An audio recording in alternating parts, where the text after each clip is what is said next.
Welcome, everybody. I'm so glad to have you with me this evening.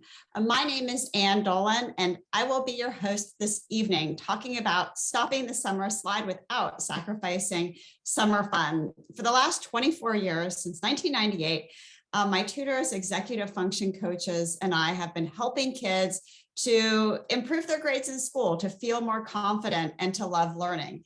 And part of that confidence comes from summer learning and making sure that kids don't lose ground over the summer.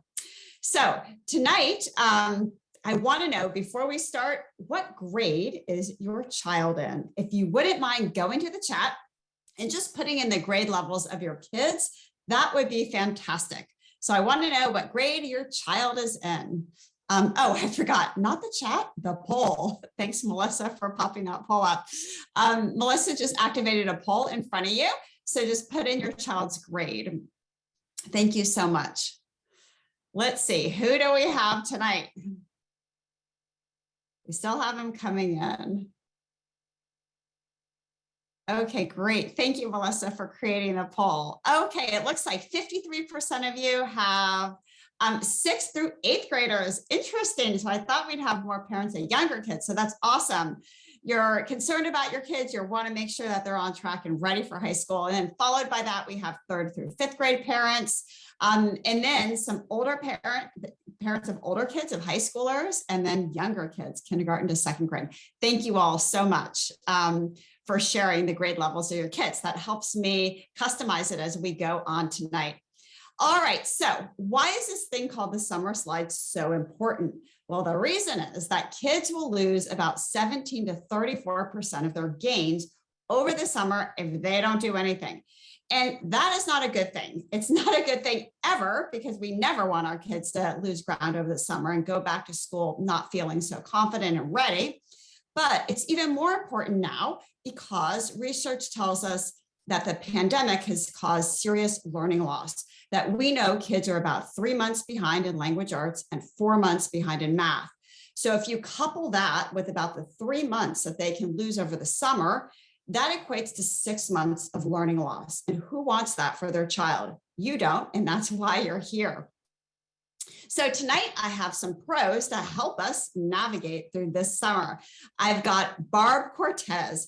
Barb is a tutor and an executive functioning coach with me here at Educational Connections. She's a former teacher, and she works with kids on reading, writing, math, and executive function skills. And Barb is a master of getting her kids engaged, especially the reluctant ones who say they don't want to do anything. Not sure if any of you have kids like that. Then we have Tyson Beggs. Tyson is awesome. He's here to talk to us about math. He's also our tutor here at Educational Connections. He is a high school math teacher, and he works with kids of all levels of math, all the way up through AP Calculus. And I can tell you personally, Tyson is amazing because he worked with my son this past year, who is a sophomore, just finished a sophomore year at JMU in statistics. So thank you, Tyson, for helping him to feel great about math and pulling out an awesome grade. That was really terrific. So let's get started and talk about some reading and writing strategies. Our expert Barb is here to share some ideas that can really get you going this summer. So Barb, one of the things we want our kids to do over the summer is to read. Tell us a little bit about Dear Time and why that matters. Well, Dear Time stands for Drop Everything and Read. And so families can designate a time each day to just read together. This helps develop a positive view towards literacy for your kids.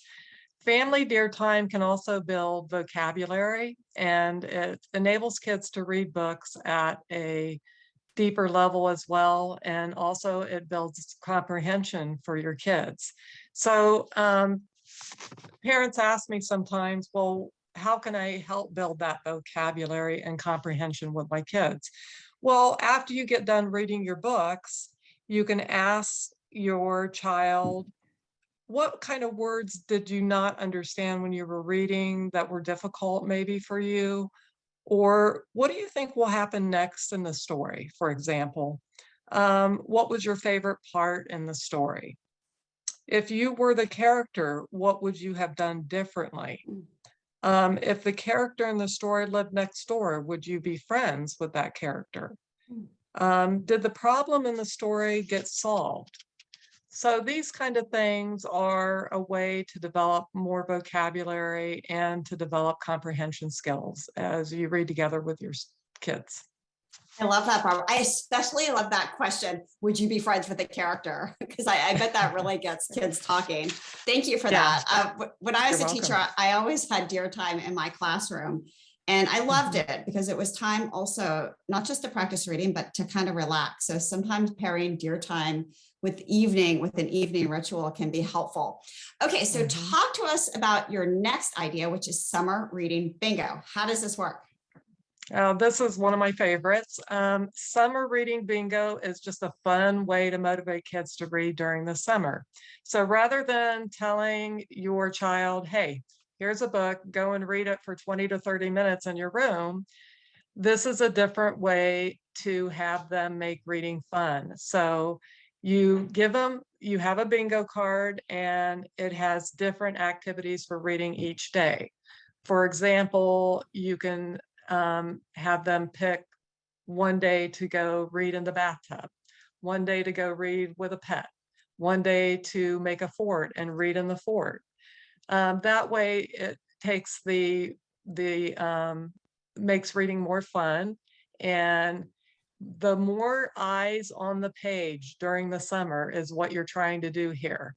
So it takes the boredom out of just handing them a book and say, go read for 20 minutes.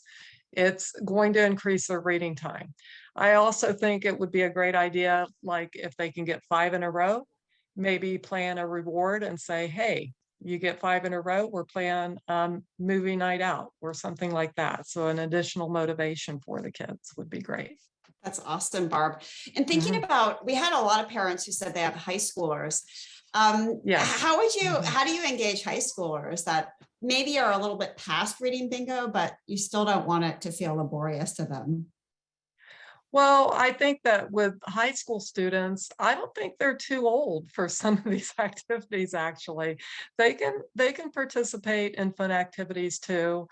You can maybe make the reading bingo, update it for a little bit more mature things like read with a friend, go to the library to read maybe, or, read at the kitchen table, or just vary the activities, but, read a magazine or read a funny book or whatever, the same kind of activities, maybe a little bit more grown up. But I think there are some high school students that might enjoy this as well. I know when I tutored high school students, I know I always thought like games were for little kids, but I tell you, my high schoolers like the games more than some of my 4th or 5th graders. Yeah. So yeah, they do, especially, when working with a tutor over the summer. If you have a child who's disengaged with you as a parent, it doesn't necessarily mean that they're going to be disengaged with somebody else. And they will often, I found that with my own kids, they'll often listen to somebody else better. That's for sure. All right. Yeah. So let's talk a little bit about the vocabulary jar. What is this thing? Well, a vocabulary jar is just like you see here. It's a jar and you fill it with vocabulary words. Now, vocabulary is essential to reading comprehension.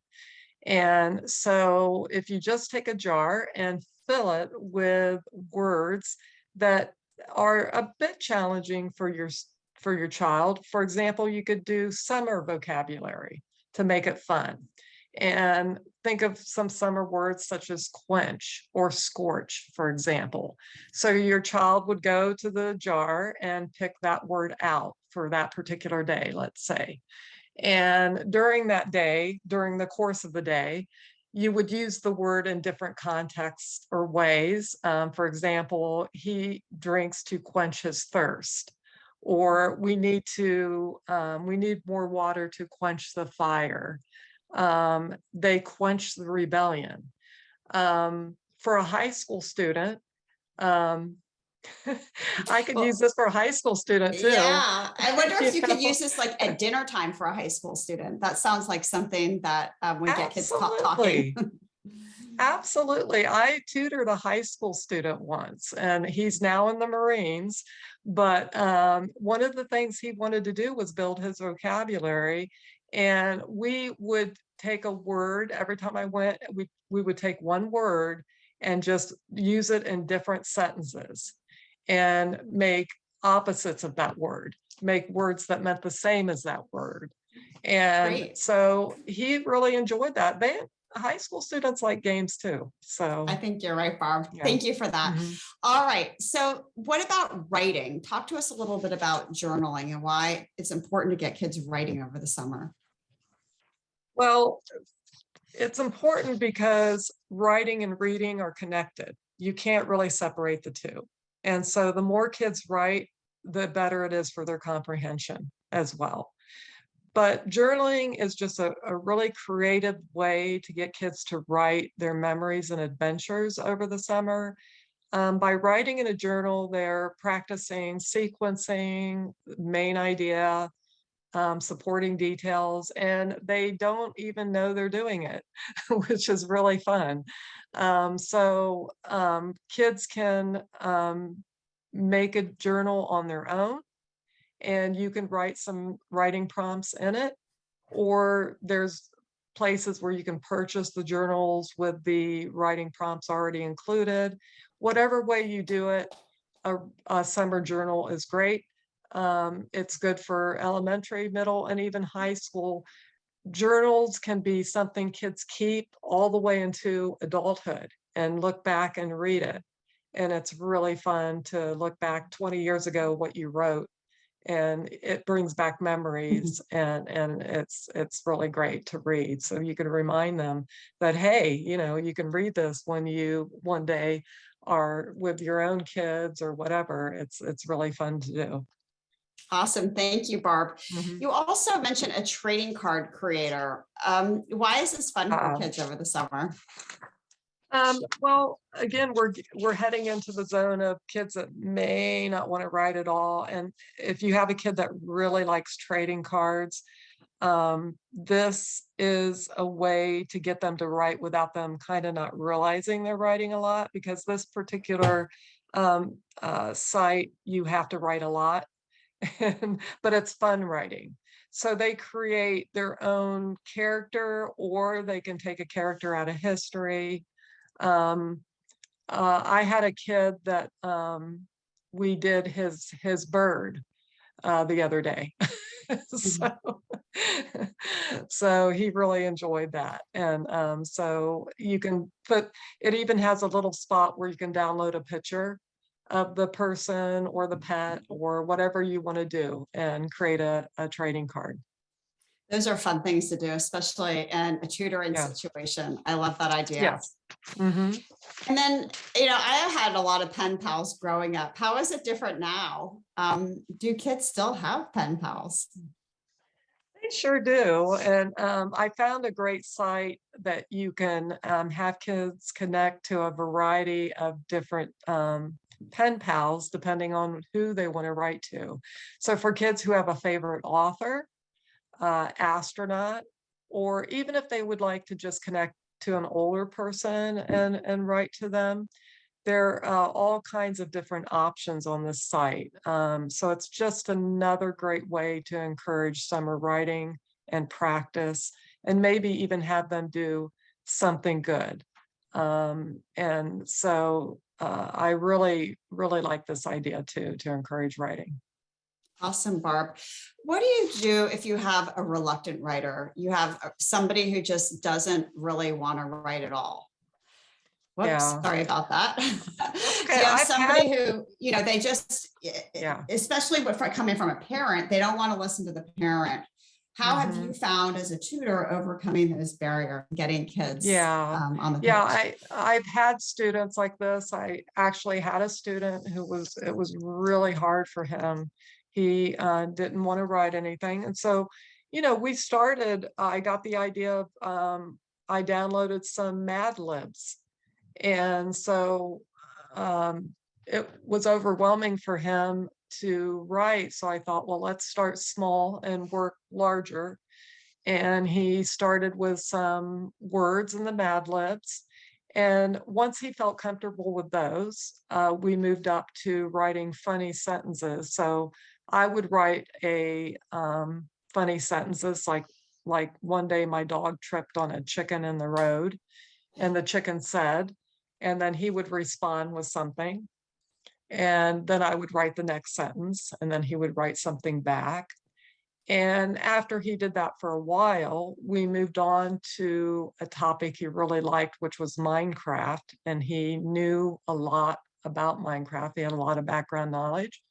And so he was able to write something about Minecraft all on his own. So if you can start small and work up, that's the way to go with a reluctant writer. I love the idea of Mad Libs, because Mad Libs, of course, it helps kids with writing, but it really helps with parts of speech. And we know, like, especially after the pandemic, kids' grammar is really poor right now. But wouldn't that be fun around a dinner table to pull out Mad Libs and to do that with your family?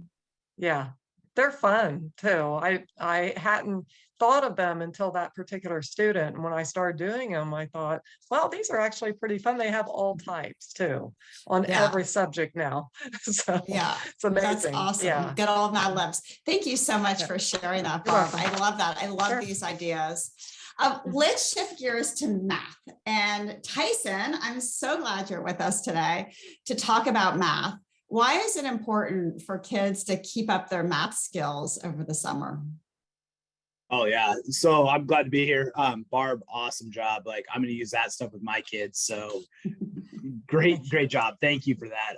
But for math, I think the biggest thing for math is math builds on itself far more than almost any other subject there is. So if you take a 3-month break, you're taking multiple steps back, and it's not just I don't know the stats off the top of my head. I probably should, but it's probably a greater side of math than any other subject, just because of how much it builds on each other. And math is one of those skills that you have to practice in order to get better at it. It's not a spectator sport, it's a participation sport. So I think during the summer, like, the biggest thing for me is it doesn't have to be huge stuff. It just has to be something. That's a good point, Tyson, that it is a cumulative subject. The same thing with like a math-based science or a foreign language. It's really hard to teach yourself math if you get stuck or you get behind. Whereas if you get behind in history, you can kind of make that up on your own. Why is it different in math? Why is it so hard to get yourself out of a hole in math?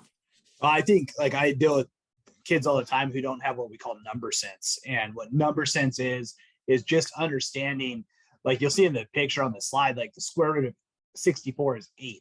Well, what does that really mean? That's number sense. Or does 2 plus 5, if you get an answer of -3, does that make sense? Does the number you get make sense? Where when 2 plus 5 should equal 7, you get a -3 out. What's going on? So kids really, when they miss this thing like called number sense, then later on in algebra, all the way up through calculus, like, they don't have this understanding of when a problem is just not right. And you could do a calculus problem, calculate the area under a curve, and you get this astronomically big number, and you think it's right because you don't have the just number sense to know that this is not an accurate answer no matter what the situation is. So number sense is like one of the biggest ones. And if you don't pick that up at a young age by doing it over and over and over, like, you're going to struggle all the way through math. I think that's the biggest underlying, like, issue in math is kids don't understand numbers and what they really mean. What can a parent do with like an elementary schooler, say a 3rd grader, if they don't really have that number sense, if they struggle in math? What do you think that the main things that parents of younger kids can do? Well, if I'm a parent, and maybe I was a principal of an elementary school for a couple of years, and I heard all the time this new math, this Common Core, it's terrible. Well, you don't need to know Common Core. You don't need to know that. What you need to know is, how can I work with my kid in my house? Do I have, like, maybe measuring cups? What does 1/2 look like compared to 1/4 look like? There's a big difference when you're working with fractions. Just knowing the visual difference between a 1/2 and a 1/4 is huge. You can work with your kid counting to 100. Like if they're a kindergarten kid, like that's a critical skill. Like anyone could do that. You could pull out like a wrench when you're working on a car and say, all right, I need a 3/8 inch wrench. Oh, I don't have that, but what's close to it? And then you can kind of work through it like that way. You can just talk to your kids as you go through it. But I think like it's just having the conversations with what you know as a parent. I think so many times parents, and I'm a parent myself, and like if it was an English question, I'm going to default to Barb on this one. Like I'm not trying to answer it myself because I don't know as much. But what I do know is I know the basics. I know how to sit down with my kid and read. Same thing goes with math. Everyone knows the basics of math. So sit down with your kids and work with those basics. So speaking of the basics, you have a couple of suggestions from parents. And one is, even if you feel like you're not strong in math, you can still find other resources. For example, getting a tutor or using a software. What are some softwares out there that can be helpful? Yeah, like I got a handful that we'll talk about, but one of my favorites is IXL. IXL is really, really good kindergarten through 8th grade. I haven't personally used it for the high school, but I've heard it's got a lot better in the last couple of years. But IXL is a math program where they make it kind of fun for kids too. There's curriculum built and kids can go through it. There's videos that explain it. And there's a tracking process. What is really cool about it is if you do hire a tutor, you could add your tutor's email on there. You could add your parent email on there, and it'll send you reports of what your kid's doing. So you can see like maybe we're struggling fractions. All right, so this is a part of fractions we are struggling with. So now our tutor needs to focus the attention on that. Or as a parent, I need to get support for my kid on that stuff. So IXL has a lot of great reports, but it's actually kind of most students that I've worked with that use IXL really like it because it also gives instant feedback. And that's what they really like about it. Like, oh, I know I was wrong. Okay, I could go watch the video and I could see how to do it properly. Thanks, Tyson. I know a lot of our tutors use IXL and they'll use it alongside the student because sometimes the software can't really explain it like a human being can. No, and for some of my students this summer, I've already talked to parents, and that's one of the biggest things. I'm like, so IXL does cost, it's like under $10 a month, but I've told the parents that some of my kids I'm tutoring, like, I'm going to ask you to buy IXL. That's something I'm going to ask you to buy because I can't provide you the practice that it provides you in an hour session. Like, so it's something to definitely use next to a tutor, I'd say. Awesome. Tell us a little bit about quizzes and why you like it so much. Oh, okay. So I love this. This is like my favorite one. I think I presented once before on this too. As a high school teacher, like this is the coolest thing in the world. Like you do a quiz basically for your class, and it's kind of like it's a competition, and kids get the questions, they answer them. There's infinitely many quizzes already built by other people, so you don't have to reinvent the wheel. You just have to know what you're talking about. So if I want my kid to work on slope intercept form, I type in slope intercept form and the quiz is there. And now when it's only one kid working on it, you could still do the live, they call it a live quiz is what it is. You can still do a live version. They just compete against themselves. Where me in the classroom, I like it because my kids compete against each other, and kids get in, like high school kids. This is high school kids. They get straight up into it. Like they're like, oh, I beat you. Well, maybe set some goals for your kids. Like say if you get X number right, so they have that competition thing. Kids, the high school kids especially, feed off that competition and they like it. But what I love about it as a parent is I get instant feedback. It'll send me the reports. It'll send me all that. Maybe I don't know how to help the kid as much because it doesn't have the integrated videos that some of the other ones have, but you can buy the upgraded version that does have some lessons, but I would recommend the free version of this because like the free version has anything you'd want for the summer, but you just maybe get a geometry syllabus for your kids for the following year, and you type in the concepts, say we're going to work on this today, and you use that, and then use a tutor. And those two things, you could also use things like Khan Academy, which I'll talk about here in a bit. to build the foundation. But quiz is just a quick, easy way to see where you're at, build those math skills, and go from there. Thanks, Tyson. And there's a lot of research on quizzing kids. You know, kids often say, I don't know, I hate pop quizzes and I don't like to be tested, but there's a lot of research that shows taking quizzes is actually really helpful for your learning, because then you can kind of figure out what you know and what you don't know. And then you really just need to practice what you don't know. Yeah. And so what I do with a couple of kids I tutor is, and I do it informally, I'll give them the quizzes at the beginning.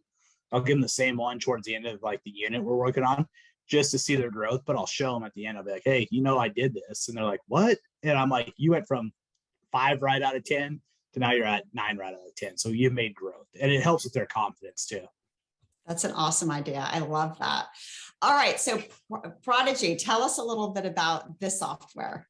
Yeah, so my biggest thing with math for in the summer is make it fun. Like I'm a math teacher. I've been in it for 15 years. I completely understand math is not most kids' favorite subject. Like it's really not. So make it fun. We got to find a way to make math fun. Well, Prodigy is a gaming software for math, and it makes math fun. It's games. It's really designed K-8, but it's all based on like different kind of games that kids could do. It has great reporting. You could link it with a tutor. You could link it with all those people. And it just practices those math skills, but while the kids think they're playing a game. And I think, to me, if I was going to purchase a program for my K-5 student, this would be what I'd purchase. It's like, I think it's $9 a month, but I'm buying it for all my personal kids this summer. So sounds like it's well worth it. And then Khan Academy, you alluded to this one before when you talked about videos. Why do you like Khan Academy so much, and why is it so popular? So Khan Academy, like why it's so popular is because Sal Khan was kind of the first dude to put all this stuff together. But what he's done really well is he went from just making videos to making videos plus practice. As a high school teacher, I don't use his videos a lot, but I use his practice a lot because I'll be in the classroom, I'll teach the concept, and then the kid can go practice on there, and it gives that instant feedback. But what's really cool about this, especially for the summer, is if I know my kid's going into Algebra 2 next year, or even 7th grade math, it doesn't matter because they have levels all the way through K through 12. But I say, all right, you're going to go through and you're going to work on Algebra 2 to preview all the knowledge. And all the research says previewing is like one of the best ways to retain knowledge as you go. So previewing is critical. And that's what I do most of the summer with my students. But you can do this on your own with Khan Academy. You could say, all right, Algebra 2, we're going to enroll you in this course. You're going to watch the videos. You're going to do the activities, and you go through and you get marked on, do you need more practice? You not, and it's all based on how well you understand the material. I think that's where the power of Khan Academy is. It's not trying to find the single video on the Pythagorean theorem, that's good, but the power is being able to preview the material for the upcoming sections. Yeah, I love that idea. I always found that my students did better when I reviewed what they were working on and made sure they knew that, but previewed what they were going to see. They walked into class being better able to pay attention. They felt a lot more confident. They knew it was coming up. So that's a great idea. And then lastly, you talked a little bit about this at the beginning, but the importance of mental math. Without any software, how can a parent over the summer work on mental math with their child, regardless of their age? Yeah, I mean, I touched on a couple of them. When you're cooking, the fractions are everywhere in cooking. Maybe even think about when you're doing a recipe. We're going to do it. We get a recipe off Pinterest or wherever you get it off of, and you print it out and say, this is for 2 people, but we have 6 people in our family. How would we adjust that recipe? Can we scale that up? And what would we do to scale that up? You could do it with wrench, just construction in general, but like your wrench size. If you're in geometry, construction's everywhere in geometry. Like, how do we build a 90-degree angle when we know this measure and this measure, but we need it to be 90 degrees? I would assume that most everyone will probably go out to eat at least once over the summer. Make your student calculate the tip. Like, tell them, I want to pay 18% tip here for this waitress. I want to do 27% for this, this cook, whatever that may be, and make them calculate it. And don't let them use, don't let them use a tip calculator. They could use a calculator to find it, because that's not, mental math there is not always the easiest, but have them understand what that means. Because if a kid could do that, like what's 20% of, $80, that's an important skill in life. Also, like if you go to the grocery store, one of the games I always play with my kids is guess how much the grocery bill is going to be. And, we grab this is $1.97, grab this is $4.29. And at the end we guess, and, it's, even though they, maybe my 5-year-old is $150 off because he has no clue of money, he's still learning the estimation process. And I think that's an important skill to learn. Awesome, Tyson. What do you think the best kind of math is for kids at various levels? What can parents do if you kind of had to roll it all together with an elementary school, a middle schooler, and a high schooler? I think elementary kids definitely make it fun for them. They've been through school all year, and our elementary teachers they're amazing. They make learning fun. So as a parent, find a way to replicate that. Make it fun for them. I would use Prodigy for my elementary kids. Like I said, I'm doing it myself for my own personal kids. Even though I'm a math teacher, like I'm buying Prodigy because they don't want to listen to dad, first of all. Like they want to sit in front of a computer and play a game. Well, if I'm gonna have them play a game, I'm gonna have them play a fun game. It's not gonna just be like mine. And I know Barb mentioned Minecraft, but not gonna be Minecraft or Fortnite or anything like that. It's gonna be something that is educational for them. Middle school, I think this is a tough age group because I got a middle schooler also. He doesn't want to listen to me. He just wants to play video games that are fun. But I think the biggest thing for me as a parent, and this is how I look at it more than even a teacher here, is I'm going to encourage them to do the math. Like, hey, we're all sitting down, kind of like the deer time. We're all sitting down for 30 minutes. We're going to work on some kind of math. And he might do IXL, he might do Prodigy. I might find him some stuff for quizzes. I'm pretty blessed that my son loves math. So like I could push him this time of the year, but there's several middle school kids that maybe struggle with math because there's a big gap from elementary to middle school and the math concepts. But just encourage them that, do the best you can. I think middle school kids, there's a lot of confidence issues in mathematics. That's what I see from my side. So encourage them, but then just like keep reinforcing like some of those basic skills. Like you're in the kitchen, like, hey, help me out here. Like I need some help with this recipe. I don't get it. And it's okay as a parent to say, I don't get it. Even if you do get it, tell them. So then when they feel that sense of accomplishment, they're like, oh yeah, I did that. Mom couldn't do that. Or I did that and dad couldn't do that. So I think for middle school kids, confidence is a huge one you want to build. Talk about, high schoolers, when maybe parents are feeling like, oh my gosh, I don't even know how to do this math. When do they know to reach out for help, especially in high school? Man, so I have been teaching high school for 15 years and I get this question all the time. Like, I don't know how to help my kid. And as much as I know as a parent, like, I don't like to hear it, but at some point in time as a parent, you have to say, I no longer can help my kid. Like, I need to get professional help. Like, I need a tutor or I need Khan Academy or something like that. I have to sit down with parents year in, year out, and they're like, how can I help my kid at home? I'm like, well, what class did you go through in high school? And they're like, oh, algebra 1. I'm like, so we're in algebra 2. You can't actually really help your kid at this point. So I reach out to a tutor, or I support them by saying, I don't know how to help you in algebra 2 or calculus or whatever, but we're going to get an online program like Khan Academy, and it's going to help support you. I think the biggest thing as a parent is understanding your limitations as a parent. Like, I am not going to help my kid write their English 12 essay. I promise you. Like, I'm a math teacher. It's just not going to happen. And I'm going to reach out to Barb. I'm going to say, Barb, help me out here. So I think that's a big thing to understand as a parent with high school kids. And then more importantly, like, just give your kid a sense of encouragement. Like, say, hey, look, I struggle with this stuff. You're already past me. Like, I only know through algebra 1. And you're past me. Look at how good you're doing. Like that, it's back to that sense of confidence. I think the biggest thing with upper level math that kids struggle with, the kid that is a A student versus a kid that's just getting by is that ability to have that confidence in math. So as a parent, that's what I'm going to preach, is that confidence. That's a great point. And I think, when I was growing up, if you had a C in math, it wasn't so bad. But now an A, there's so much grade inflation, and A is the most awarded grade across the country. And a C is kind of like the new F.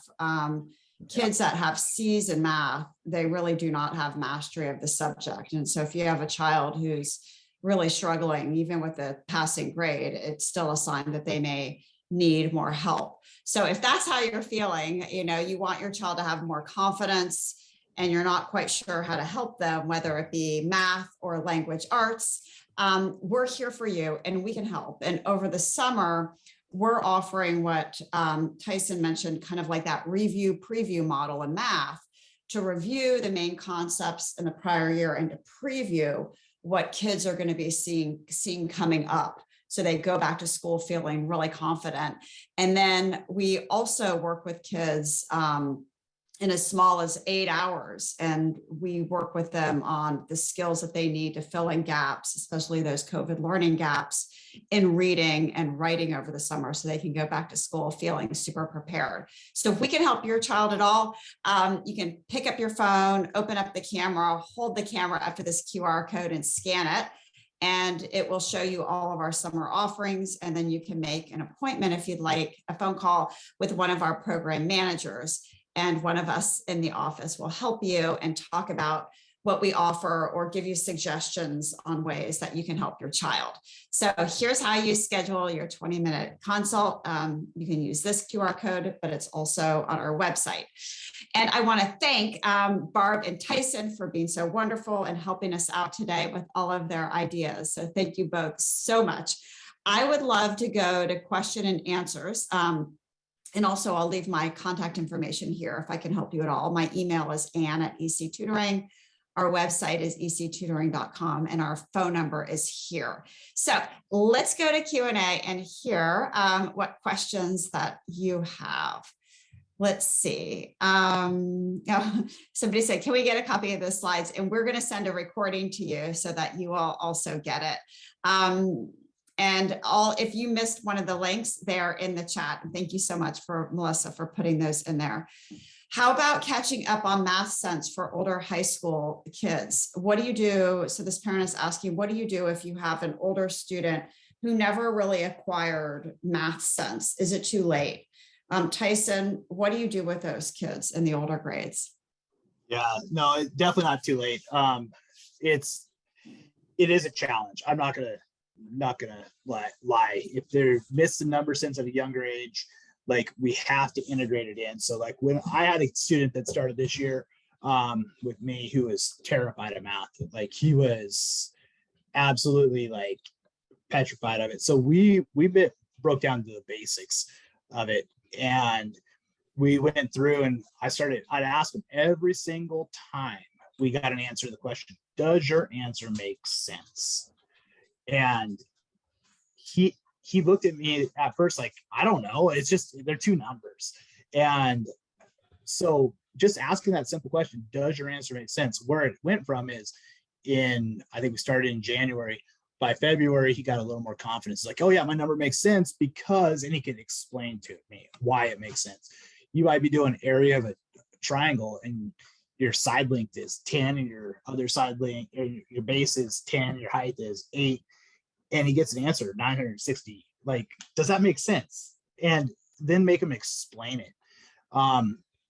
So this kid in particular I'm talking about, so I just asked him, does it make sense? And we repeated that over and over, every tutoring session, every question, does your answer make sense?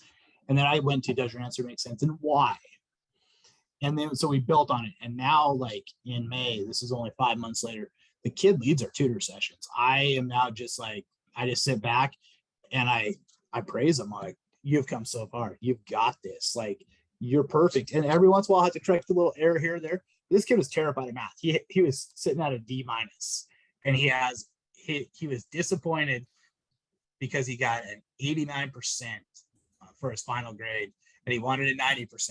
And there was no way mathematically he should have gone from where he was to where he finished. But it was just little things like, hey, your number sense is off. Like your answers are completely off. Like, how do we get you reined in? And it's just that little question of, does it make sense? And then go, well, why? And then that why is extremely important, because if they can't explain why, they might be like, yeah, it makes sense. Well, then they can't explain why. Okay, now we got to check on why does it make sense? Why is it not just right? The computer tells me it's right, but why is it right? So those are important questions to work in. And I just integrate number sense into the everyday learning in the high school level. And when I'm one-on-one with the kid, I could do that a lot easier. When I'm in a classroom of 30 kids, it's tougher to do. So unfortunately, your high school math teacher at whatever high school your kid's going to doesn't have the built-in time to do it. That's where that tutor one-on-one, just work with them and be like, hey, we got a weird answer here. What's going on? So. And I think you're right about that. And also with software is really helpful at presenting problems, but not asking the why behind it. And that's a great point, Tyson. It's really getting kids to talk about it and why that made sense. And the software can't do it, but a human being can do that.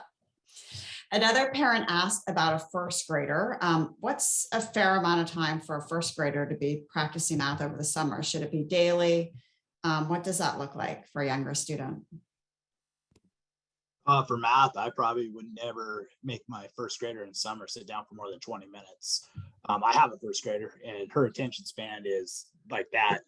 But there's no reason you can't do math all day. Just like little questions, like you're walking the dog. Hey, we're going to count how many license plates are from back in Virginia. Sorry, I'm going to get my states wrong. Virginia versus Maryland. And we're just going to count those. We're going to count license plates. We're going to count number of Ford vehicles versus number of Chevy vehicles or whatnot. You can do little simple things like that where you don't have to actually sit a kid down to do the math. So I'd say 20 minutes of sit down time, but ask those little questions all through the day. Yeah, I agree with you, Tyson, just kind of integrating it through the day.